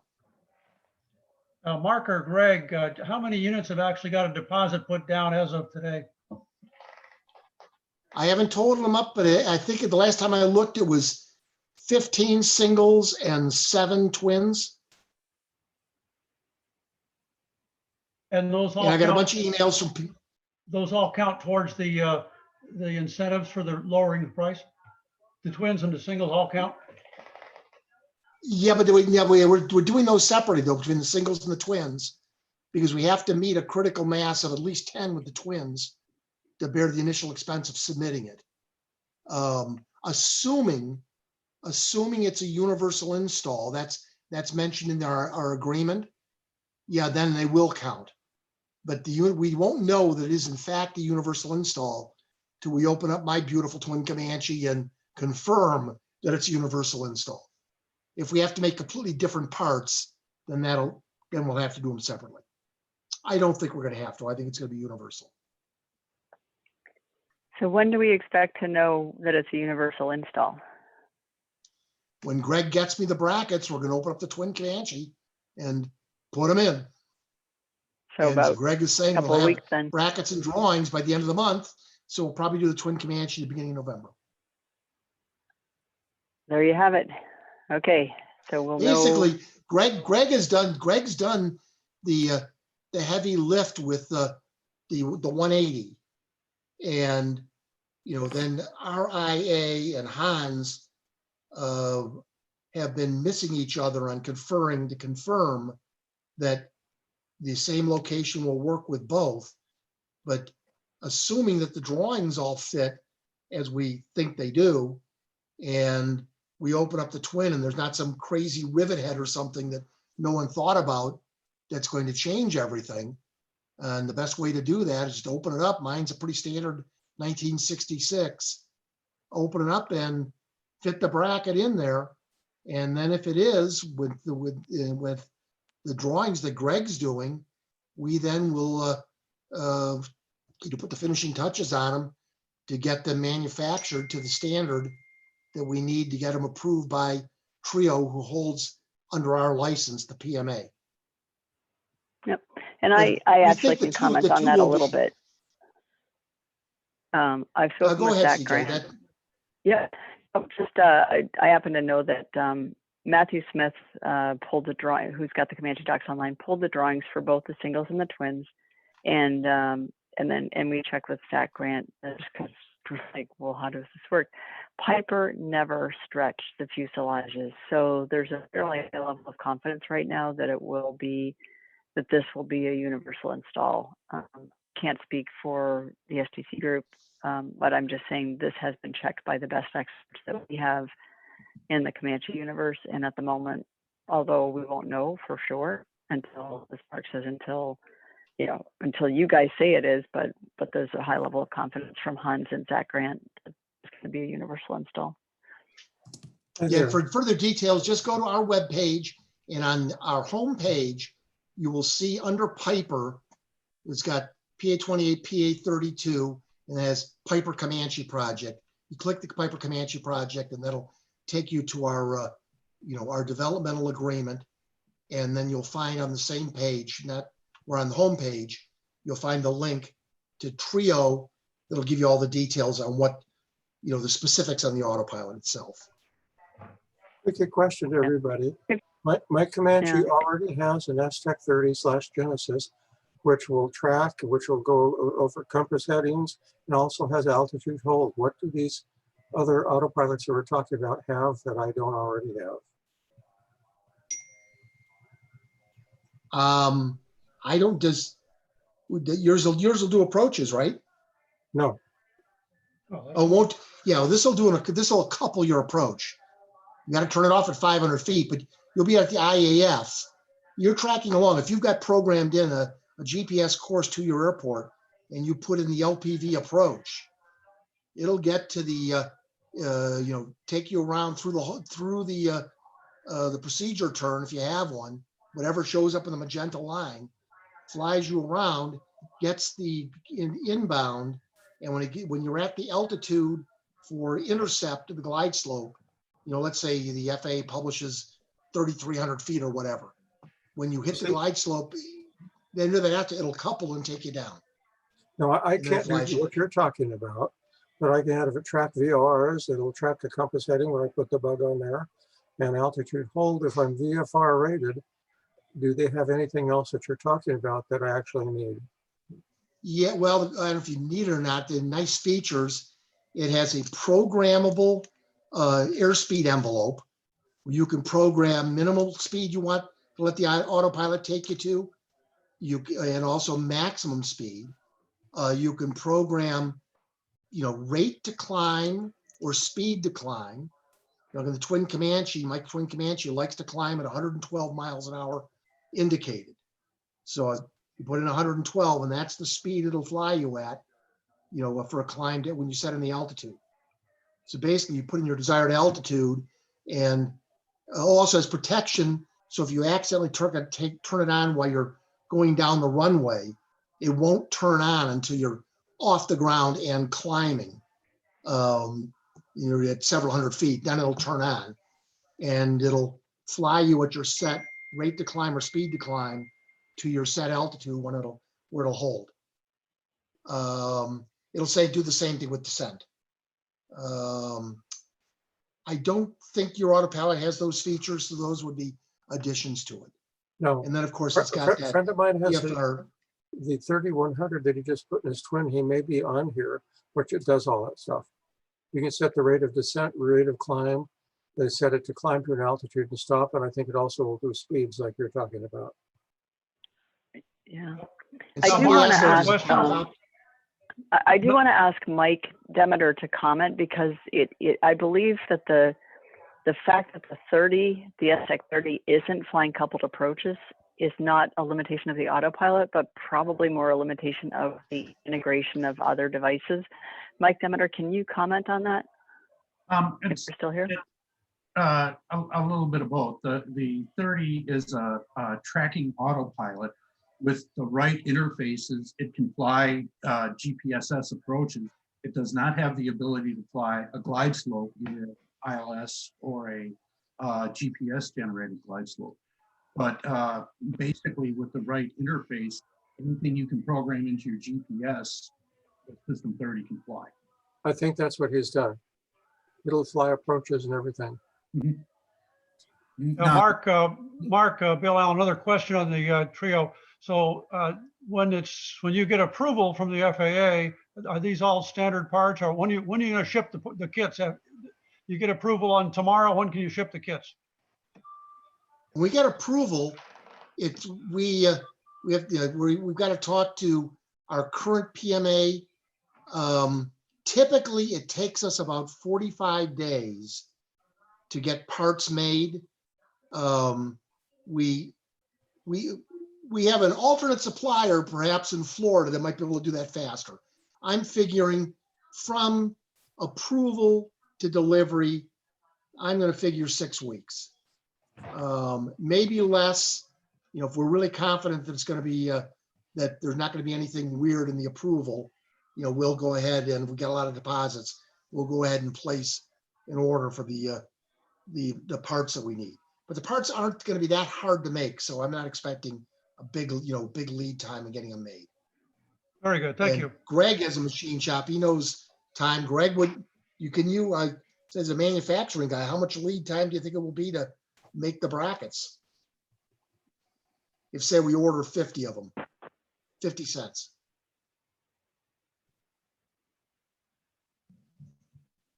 Is Greg still there?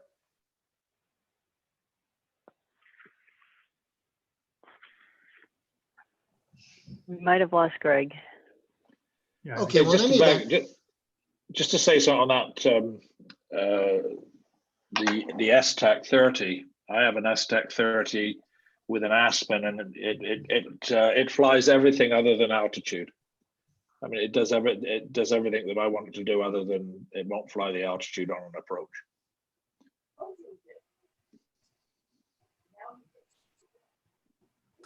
By the way, the other thing we're going to test, and this is just for those who might be interested, it might be a very small niche market, but since we're going to put this into my twin Comanche, my Century 3 works.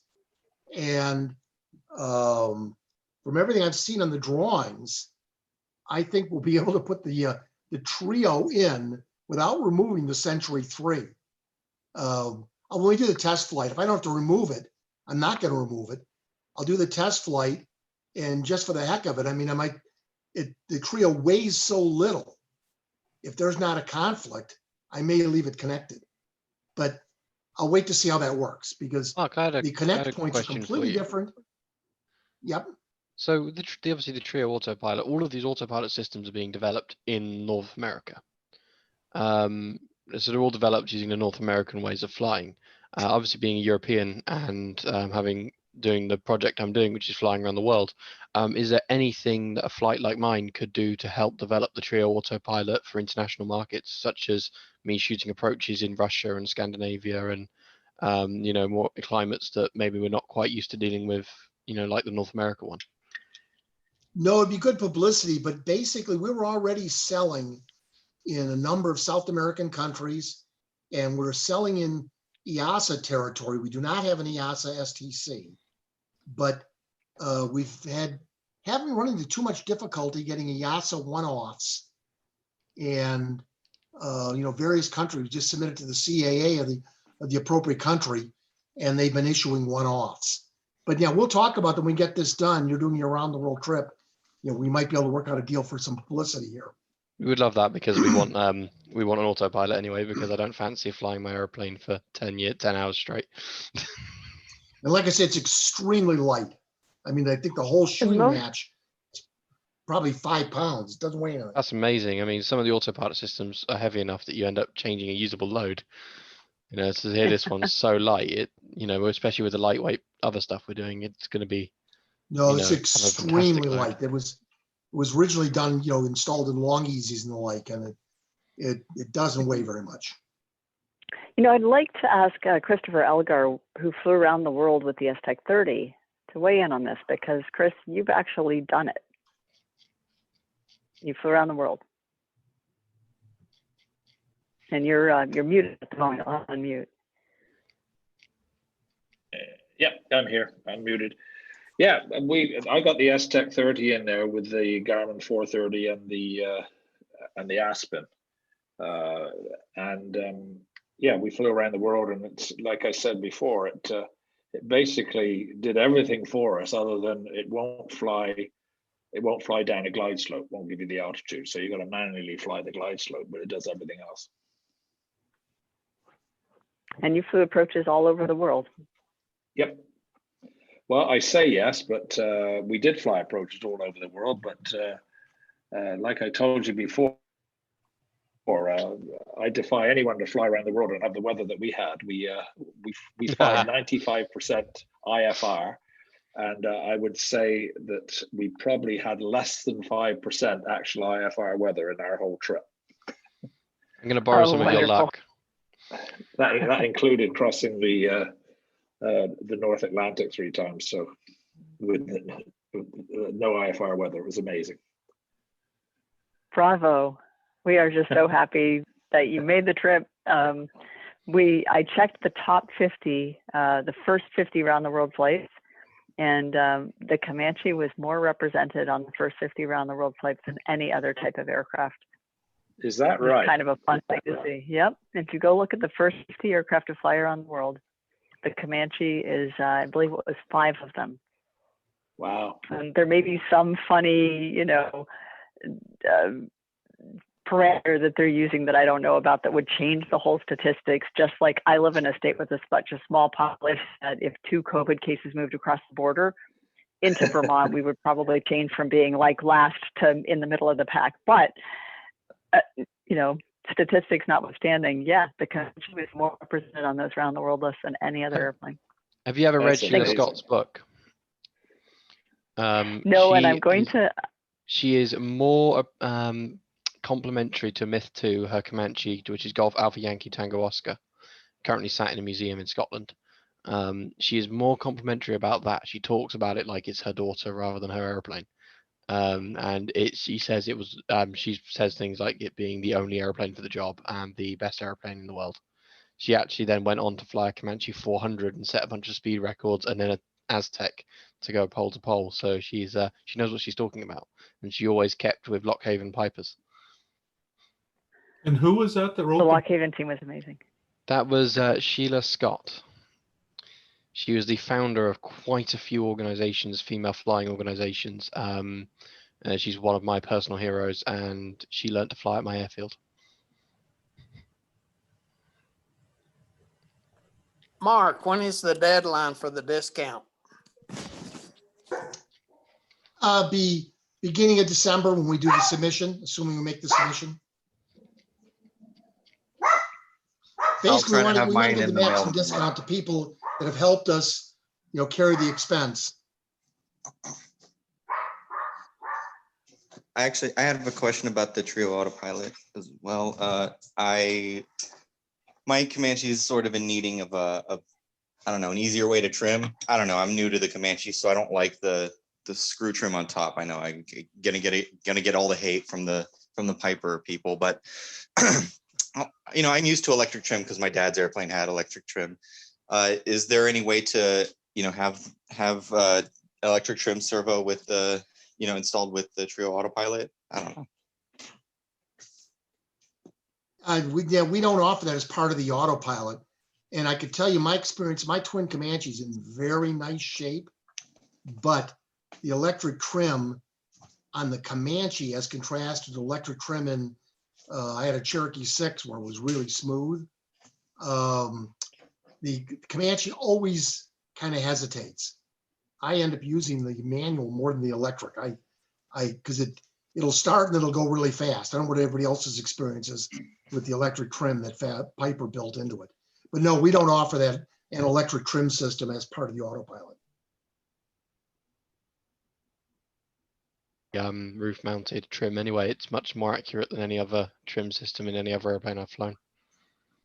Well, yeah, that's because it's one turn. It's geared down a lot more than the big wheel on the floor. My Tomahawk had full up or full down. That's helpful. Until that broke, and then it had full up only. Follow-up question with it's not exactly Trio Autopilot related, but it is electrical system. I'm talking with EarthX to get the lithium ion battery in my Twin Comanche, and they said that Twin Comanche should be covered under their STC that they're supposed to get this month. Unfortunately, my concern is that it has half the capacity of a Concorde or Gill battery. Of course, I'm willing to do anything to get 28 pounds out of the nose, but do you believe that there's any concern with, if I lose my alternators, can I run the Autopilot in my 30 minutes or whatever? What do you think? Doesn't draw very, I can't give you the electrical specs, but it's all, integrated. There's nothing in there that draws a lot of power, but I don't know the actual specs on the draw. Okay. All right, fair. Does anybody think that 15.6 amp hours is no good on Comanches? It's pretty light. Yeah, it's pretty light. I'd worry about getting the gear down after a certain amount of time.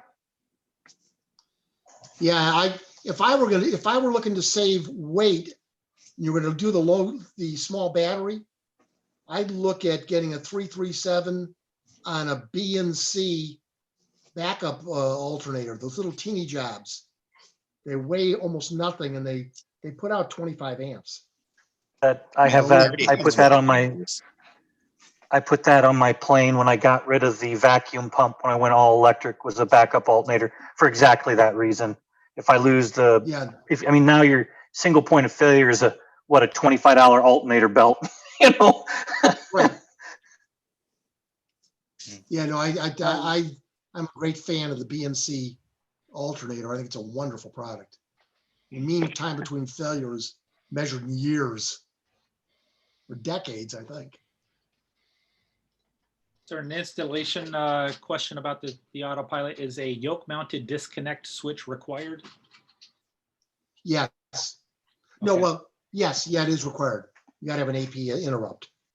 All right, The thing is, you don't really need it. That's the one point I should have mentioned. I can't compare it to the other current generation Autopilots, but the slip clutch on it is so gentle. In my 172, I never use the interrupt button, to be very honest. If I'm going to make a sudden turn or whatever, it only takes a very light effort. I mean, barely noticeable effort to override the servo. But legally, you have to have an interrupt. Copy. Thank you. Actually, I'm talking with a few people on trying to get a Signet yokes in my Twin Comanche. I talked to the local ACO here, and essentially what they told me is that the 337 that Signet sent me is garbage. It's from 2003. There's been rule changes. They're not interested. So, if apparently getting Signet yokes on a 337 is no good. I have, however, had people tell me that no 337 is needed because this is some crazy legal gray area where the yoke isn't considered necessarily part of the control system. I don't know. I'm a lay person in this matter, but I'll look more into it. Part of the control system. I know. I know somebody that just bought one. I know someone that just bought a Signet for a Cessna 206, and boy, that I think they submitted on a 337. I don't know. That's not my area. I don't know. He jumped the gun then, because Signet's now making adapters for all the Cessnas, for every single engine Cessna and some twins. Is this I'm going to take us back to Autopilot. Front? Yep. So I'm going to bring us back to Autopilots from yoke, although it's a good area. And just everybody. And before we go on, though, I'm going to just jump into Garmin. But Mike Demeter, is there anything that came up here? There was something that came up where I'm like, ooh, I think we might have just said something that wasn't quite accurate. Are there any comments you want to make, or corrections or clarifications that you might want to add? One thing is our 3100 Autopilot automatic pitch trim is standard. So it's actually a 3 servo system pitch roll and automatic pitch trim, and that's true with every system. Yeah. And that is, oh yes, that was the point, Mike. I'm glad you brought that up, because on the Genesis, the auto trim capability in the 3100 is standard. It's part of the Autopilot capability. It's an option with the Garmin GFC 500. It gives you like an extra $3,000, and then the install costs. I think then you can get auto trim on the Garmin. Auto trim standard on the experimental version of the Trio, right, Mark? But the FAA said no, not for the certificated version, so it's not available on the Trio. I don't think there's auto trim in the experimental one. I don't fly an experimental. I don't think it's ever had auto trim in it. Okay, That I'll is check. the I think auto I had. trim is that's really a Chuck question. I don't claim any knowledge, any intimate knowledge of flying experimental. Greg might know. I haven't flown one. And Greg for certificated. Yeah, it's a Google question, and anybody who's got a moment that could Google while I'm going on to talk about Garmin. But the question that I have for Mike is, because I fly a Comanche with an original factory auto trim capability that came with the or rather it was an option on the Ultimatics that you could get the auto trim on the yoke. If you are flying your Comanche and you have the Aztec 3100 installed, as you guys approved and shipped, and I got one in my Comanche at the end of this year, can I use it for all my trimming? Do I have to? Can I use it instead of having to go up to do my, car handle? Oh, the manual trim is part of every automatic trim system. So part of the installation is installing the trim switches on the yoke. And then I can do all my trimming from my yoke forever and ever. Mm-hmm. Cool. Hey, CJ, one important thing with the 3100, if you do not have the standard D yoke, the Piper D yoke, you need to tell, if you're going to order one, you need to tell Aztec what type of yoke you have, so they send the proper switch gear. Mike, very helpful. It's different. That's a question we ask on for quite a few different aircraft, because yokes can be so different. Mm-hmm. Yep. And we make switches for all the variations. Mm-hmm.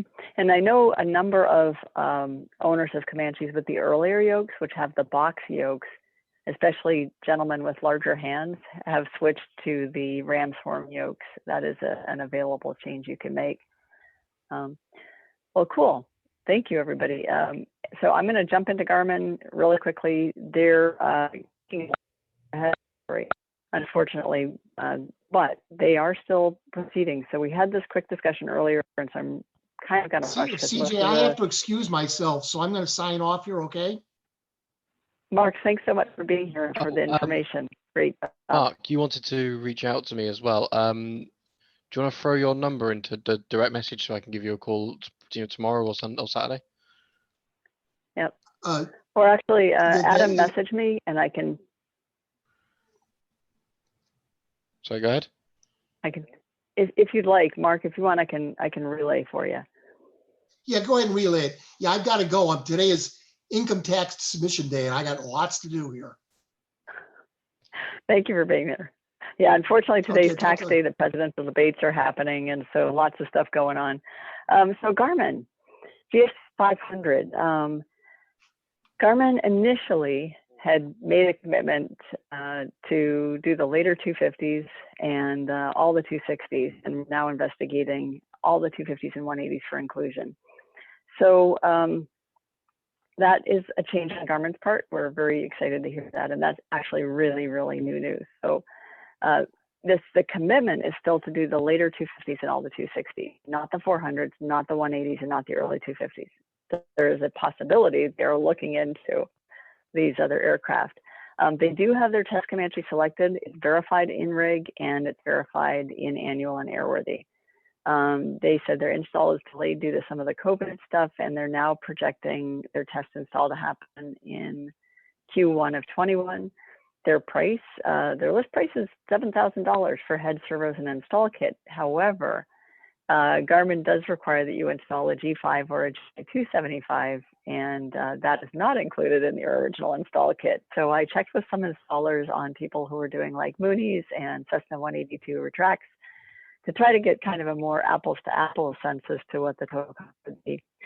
And that gave me a different verse. So once you do the installed required equipment, then the installed Garmin tends to come in at around 23 to 24,000 in the Moonies and 182s. Slight difference, it's actually more expensive in one than the other. So the Comanches will probably come in into the absolute minimum install of the $24,000 range installed for your GFC 500 and your single G5 or GI275 at a couple of grand. Do existing installations of our G5s count, or do we need to install new ones with new firmware? Is this my understanding? Is your existing install counts, now you just need to integrate with it. So if you've got it, you're in better shape. Okay. And then some of the installers I talked to said get two G5s or two GI275s because they're nifty units. You can get one set up as your attitude indicator, the other is your HSI, and these units, by the way, the G5s, GI275s integrate beautifully, as Mike was saying earlier, with the Genesis Aztec 3100, as well as and the Trio has also been tested and can use it. I think they're still waiting for the official paperwork. It's all tested and submitted. So the Garmin G5s and GI275s are actually a central player in all autopilots, or can be. Mike said earlier, Genesis will work with all of our steam gauges, which is wonderful for those of us who like steam gauges, which includes me. And then they'll also work with the cool new Wizzy stuff. I interrupt CJ, but I could jump off. So if anyone has any questions, CJ, you know how to get a hold of us. I'll be more than happy to answer. Mike, thank you so much for being here. We cannot do these without you, and the information, fantastic. Thanks. Really excited. Thank you very much, everybody. Yeah. Thanks for supporting us. Bye. The install time estimate for the Garmins. So a couple more things about the Garmins. That install estimate does not include auto trim. So that's about a $3,000 option. And it does not include the GAD29 nav data adapter, which is required for interface to the Garmin GPSs. So if you want your GPS, whether it's a 750 or a 650 or a 430 or a 530 to drive your Autopilot, you will need to get the GAD29 and that interface. So the Garmin has lots and lots of things you can do with it, but they do add up. So you're going to start with a base price of about $24,000 installed with an experienced shop, and then it goes up from there. Last couple of points is the install time estimate they provided on their Comanche Zoom was 90 hours.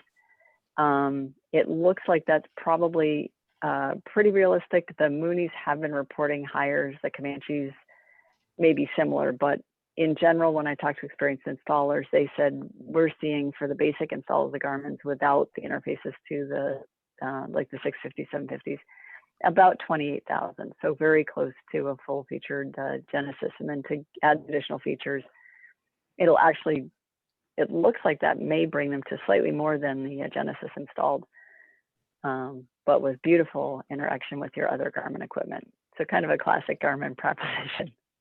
And STC approval target, again, the 260s and the later 250s, probability for GFC 500 submission to the FAA in the first quarter of next year is good.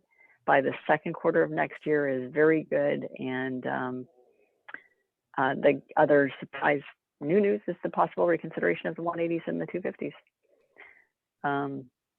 So are there any questions? Or I think we should skip the FAA and bring that to another time, and then go on to talk about flying for a reason, if that's okay with everybody. So any last questions about Comanche Autopilot projects updates? CJ, Ed Cullen is. Do we have a ballpark number on the Trio for installation? Yes. It was so low that I actually called 2 Trio installers and checked it, and then I actually have been witness to the install in 180. So the estimated cost to install the Trio, and this all depends on your shop rate, but it really looks like it's going to be in the 30 to 35 hour ballpark. Greg, who's on, who to be on, I know he had a short window to stay. Thinks it's going to be even shorter because he's done several of the installs. But what you're looking at is to install the tray and your stack, or the tray where you're going to put the round gauge in, and connect that. Let's just assume you've got some GPS that's installed and you do want your GPS to drive it so you can do coupled approaches. You're going to need 4 wires behind your panel, an ARINC 429 and a RS-232 from your GPS, and then power and ground. The wiring harness comes down from behind your panel. It goes and runs under the Copilot seat in a channel that Piper has already built in. It runs right along with the existing wiring bundles, and then one stops right by the forward, right by the aft bulkhead spar behind the rear seat, and the other one just keeps traveling back into the tail cone along an existing channel. And your servos are going to go on the forward side of the aft bulkhead spar. Your roll servo will go in the centerline stringer right behind your avionics tray, or possibly right under it, and you're done. The power, what's a little bit different, this is part of why I was like, how come it's so much shorter? I mean, how does it go from 100 hours for Garmin and Genesis to 30 hours for a Trio? But it also has to do with the fact that the servos take their power from the head unit, whereas, for example, Genesis actually runs power directly to the servos because it's a much older design, and the servos are, are using older technology, I guess. Does that answer your question? So probably on the order of 30 hours, and then right now, for everybody getting in on the group buy, I think the price is at 6,700 approximately. No, sorry, 6,200 for the head and the servos and wiring harness and everything else you need. Okay, so we're looking at 6,200 roughly, plus the 35 hours. Yes, yep, 30 to 35 hours. So probably it's going to come in the $9,000 to $10,000 installed, including interface to your GPS so that you can fly coupled approaches. That's by far the cheapest autopilot. That's the cheapest autopilot I've ever cheapest. heard. Well, the True Track is actually a little bit cheaper, but it's a little less capable. You can't separate the vertical and horizontal features, and Bendix bought it, and they took the Comanche off their list, so not an option anymore. Bloody Bendix. But yeah, so we're looking at probably 9,000 to 10,000 for the Trio installed, and it's a very simple and elegant, very self-contained autopilot. I actually texted Trio because I just wanted to confirm that the self-contained unit does altitude pre-select and also envelope protection, because the other units actually require some additional equipment and interface. And the answer came back, altitude pre-select, just plain old yes, it's part of the unit. And then envelope protection, airspeed envelope protection, yes, it's a manual barometric corrected altitude. So that's the one thing, if you get the others, is I guess if you have either the United altimeter, which is, I think it's some fancy barometric sensing and correcting, for electric, you get one of those and interface it. And that'll get you non-annual altitude corrected. The Trio just turns out to have it built in, which was a bit of a shock because it's quite expensive to get in the other autopilots. And when we mention the price of like, you know, 6,500 plus the installation, are we talking about the instrument mount or the stack mounted one? Either one. Because I've been looking at the stack mounted and it actually looks quite nice as well.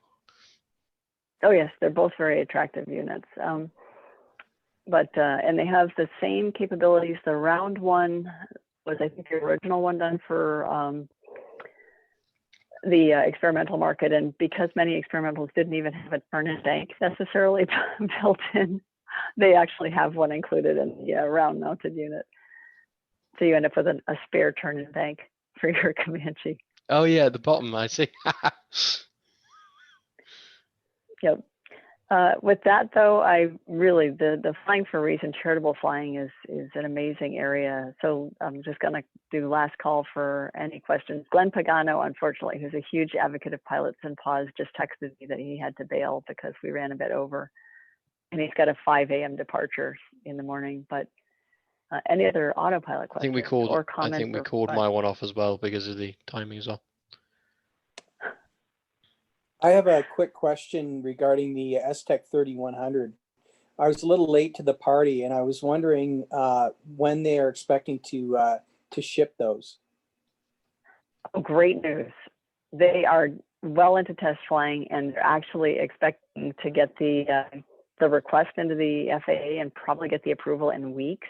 Now we're not talking months anymore. And so they're expecting to get the approval probably either late October or early November and be shipping by the end of the year. Oh, wow. Good news indeed. Isn't that amazing? Yes. Yeah. Yep. Right. Well, thank you. Happy to have good news. Any other requests?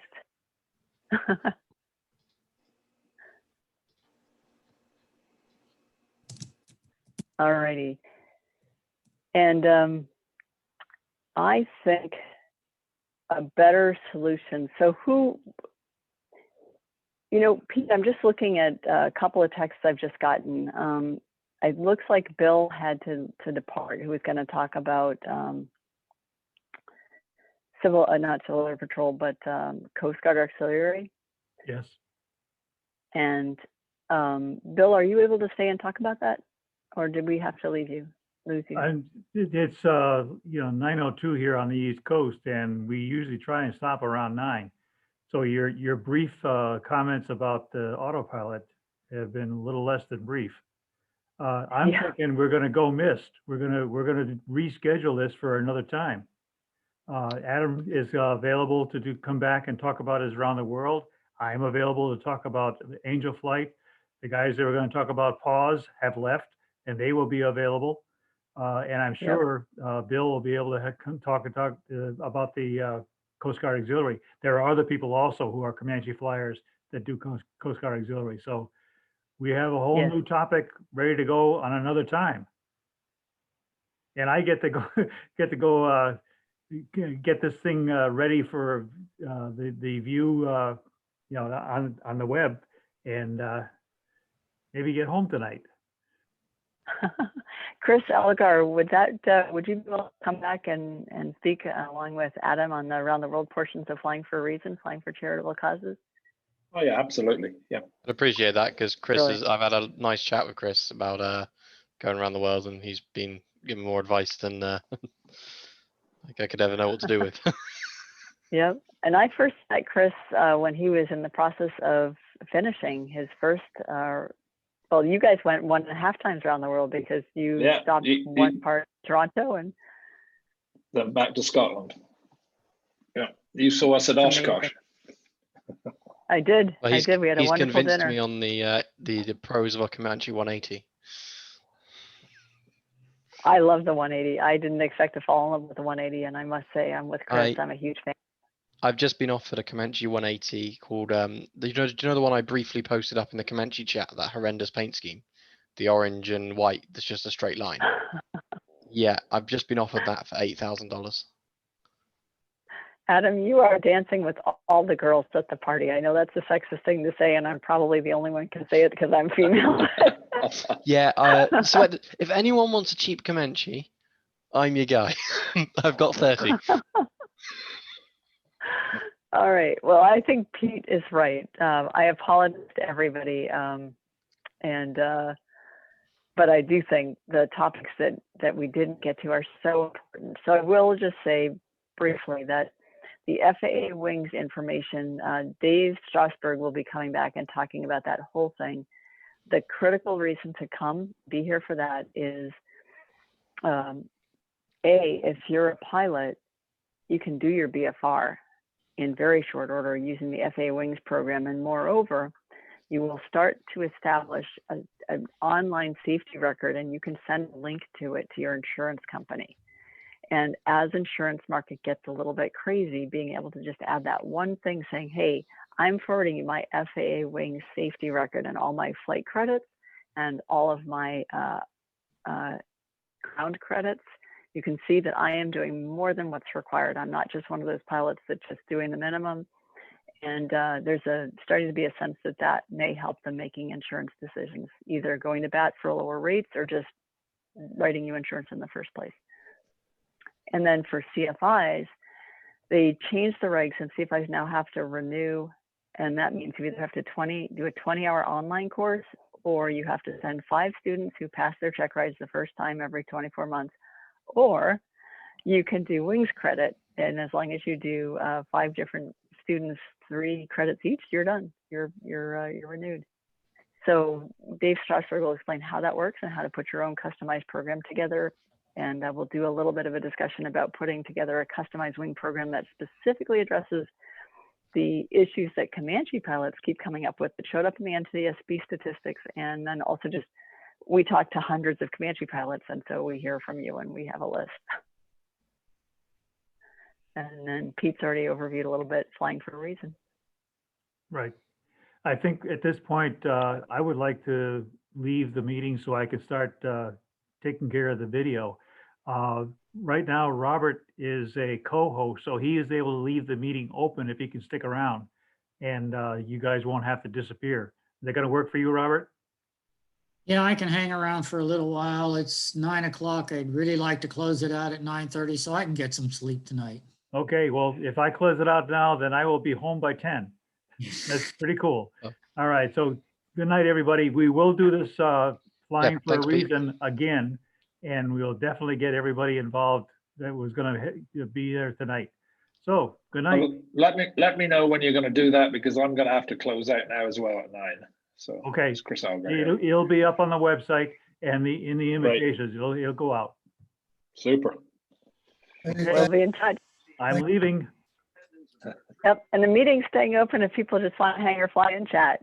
But thank you so much, Pete. Thanks, Robert, and everybody who makes this happen. All behind the scenes just Good night. wouldn't work. Yeah. And